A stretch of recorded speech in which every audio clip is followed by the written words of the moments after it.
आज के वीडियो में हम देखेंगे वी शेप रिकवरी।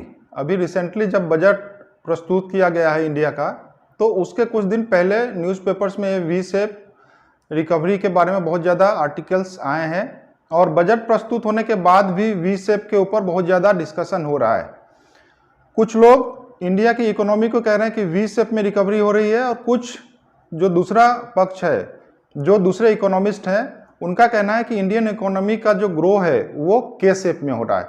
तो पहले हम आज के इस वीडियो में ये समझते हैं कि इंडियन इकोनॉमी की रिकवरी जो फाइनेंस मिनिस्ट्री के द्वारा बताया गया है कि वी शेप में हुआ है, वो वी शेप होता क्या है। तो इसको जानने से पहले हम एक चीज़ देखते हैं कि किसी भी देश की जो इकोनॉमी है उसका ग्रोथ हम कैसे मेजरमेंट करते हैं। कोई भी गवर्नमेंट मेजरमेंट का एक पैमाना जो रखती है वो क्या रखती है। तो हम इंडिया के संदर्भ में अगर देखें तो इंडिया की इकोनॉमी ग्रो कर रही है या स्टैटिक है या माइनस में जा रही है, ये इसके ऊपर डिपेंड करता है कि हिंदुस्तान की जो जीडीपी है वो इस वर्ष पिछले वर्ष की तुलना में किस स्थिति में है।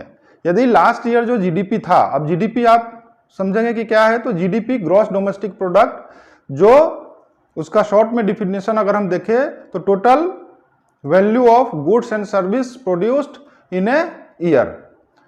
अब इसका डिटेल हम इसमें नहीं जाते इस वीडियो में। आप जीडीपी एक समझे कि लास्ट ईयर का जीडीपी और इस ईयर का जीडीपी का जब कंपैरिजन होगा तो उसके हिसाब से परसेंटेज टर्म्स में आएगा कि जीडीपी में ग्रोथ कितना हुआ है या कितना माइनस में गया है।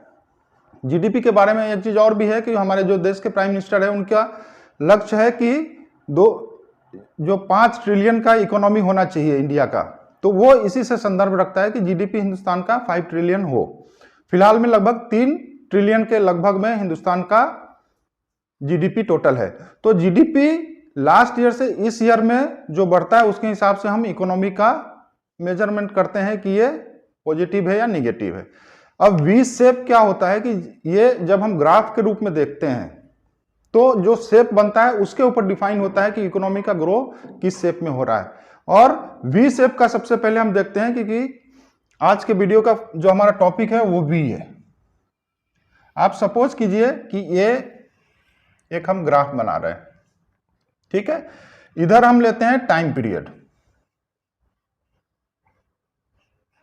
ओके, और इधर यदि हम जीडीपी को लें तो वी शेप में क्या होगा हम देखते हैं।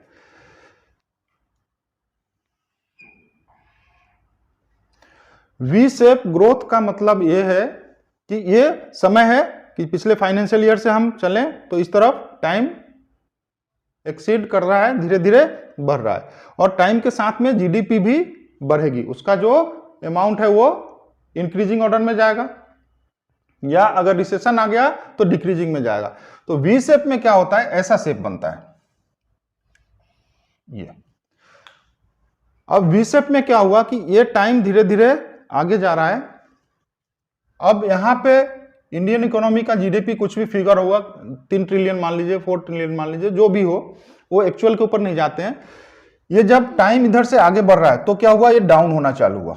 ये यहां से टाइम तो इतना बढ़ गया, ये टाइम का है अपना, यहां से यहां तक जब टाइम हुआ तो एकदम से ये डिप हुआ। इसको आप पेंडेमिक के संदर्भ में समझे तो जब अभी 2019-20 में पेंडेमिक हुआ था और अभी उसका 3rd फेज चल रहा है, तो उसके बाद से इकोनॉमी डाउन होना चालू हुआ क्योंकि सारी एक्टिविटी बंद हो गई लॉकडाउन के कारण।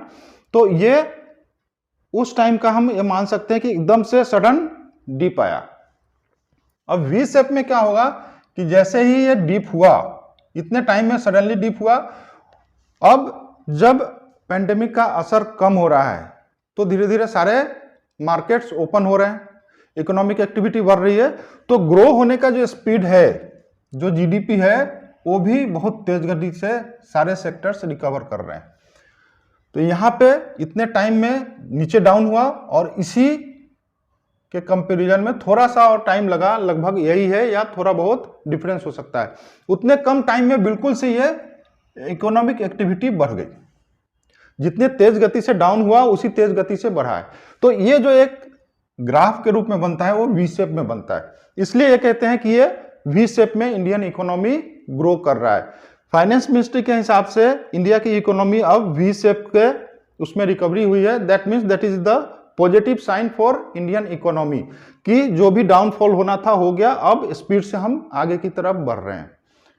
अब इसमें दूसरा जो अपोजिशन है या जो दूसरे इकोनॉमिस्ट हैं जिनका व्यू इससे डिफर करता है, हम इस वीडियो में इसके ऊपर नहीं जाएंगे कि कौन सही है क्या गलत है, ये वक्त बताएगा। लेकिन हम जीके और सामान्य ज्ञान के हिसाब से, इकोनॉमिक्स के हिसाब से हम समझने का प्रयास करते हैं कि उनका क्या कहना है। कुछ इकोनॉमिस्ट का कहना है कि जो ग्राफ है वो वी शेप नहीं है, वो कौन सा शेप है, के शेप। अभी जो चल रहा है वो वी शेप वर्सेस के शेप। अब वी का तो आप क्लियर हो गए, अब के शेप क्या होता है। तो के शेप में क्या कहना है इकोनॉमिस्ट का कि फाइनेंस मिनिस्ट्री ने जो वी शेप का आंकड़ा दिया है वो कुछ हद तक सही है, लेकिन पूरी तरह से सही नहीं है। इंडिया की इकोनॉमी ग्रो वी नहीं के शेप में की है। अब के शेप का मतलब यह है कि इसमें कुछ तो ये ग्रो कर रहा है, ये ऊपर जा रहा है, जीडीपी का हमने ऐसे लिया है, कुछ ग्रो कर रहा है और कुछ डाउनफॉल। तो ये ग्राफ इस तरीके से बन रहा है, इसलिए इंडिया की इकोनॉमी का जो ग्रोथ है वो के शेप में है। अब इसको एग्जांपल लें तो अब पेंडेमिक का जो टाइम था उस टाइम पे फार्मा सेक्टर जो मेडिकल है उसमें बहुत ग्रो हुआ है। ई कॉमर्स में भी बहुत ज़्यादा ग्रोथ हुआ है, क्योंकि घर बैठे बैठे हर कोई ऑनलाइन शॉपिंग कर रहा था। ऑनलाइन के अलावा सारे जो आईटी सेक्टर्स थे उनका भी वर्क फ्रॉम होम हुआ है, तो इसमें भी पॉजिटिव ग्रोथ अब दिख रहा है। तो ये सारे सेक्टर्स हैं इस एरिया में आ रहा है, ये ग्रोथ वाले में।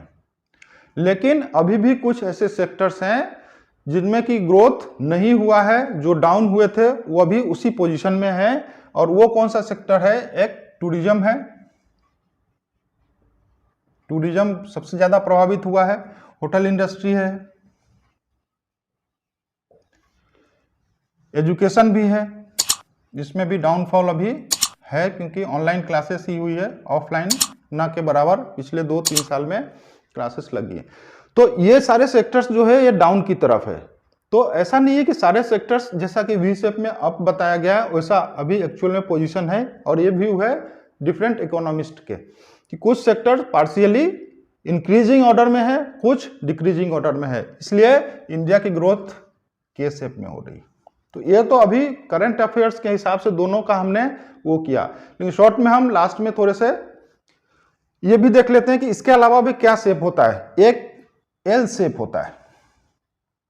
एल शेप क्या होता है, एल शेप इकोनॉमी वी के एल। एल शेप में क्या होगा, इसको रिसेशन पीरियड बोलते हैं। ये आपको ग्राफ से दिख रहा है कि ये जो डाउन हुआ उसके बाद इसमें जीडीपी में, यहां अगर आप ऐसे बनाए इसको, ये एल, तो ये पार्टिकुलर डाउन हुआ, उसके बाद टाइम तो बढ़ रहा है इधर, लेकिन जीडीपी में कोई ग्रोथ नहीं हो रहा, ये स्टैटिक हो गया, ये रिसेशन आ गया। तो एल शेप ग्रोथ रिसेशन के टाइम पे होता है। उसके अलावा डब्ल्यू शेप ग्रोथ भी होता है। तो इसमें ये डाउन हुआ, फिर अप हुआ, फिर डाउन हुआ, फिर अप हुआ। तो डब्ल्यू शेप में डबल डिप मतलब 2 बार डाउन हो रहा है, एक बार डाउन हुआ, थोड़ा सा फिर अप हुआ, वापस से फिर डाउन हो गया। तो इसको रिकवरी या इकोनॉमी का कौन सा ट्रेंड माना जाता है, डब्ल्यू शेप में इकोनॉमी रिकवर कर रही है। इसके अलावा यू शेप होता है। यू शेप में क्या होगा, पहले तो डाउन हुआ, फिर धीरे धीरे ये अप की साइड में हो रहा है। यहां ले तो ऐसे, ये पहले जीडीपी डाउन हुआ, फिर धीरे से अब ये स्लोली ये ऊपर आ रहा है, यहां पे ये डाउन है। अब यू का भी 2 फॉर्म है, एक यू नॉर्मल हुआ, एक इलोंगेटेड यू होता है। उसमें शेप कैसे बनेगा, ऐसे, ये ऐसे। ये जो पीरियड है ये ज्यादा लंबे टाइम तक चला, इसका मतलब ज्यादा लंबे टाइम तक डाउन चल रहा है इकोनॉमी।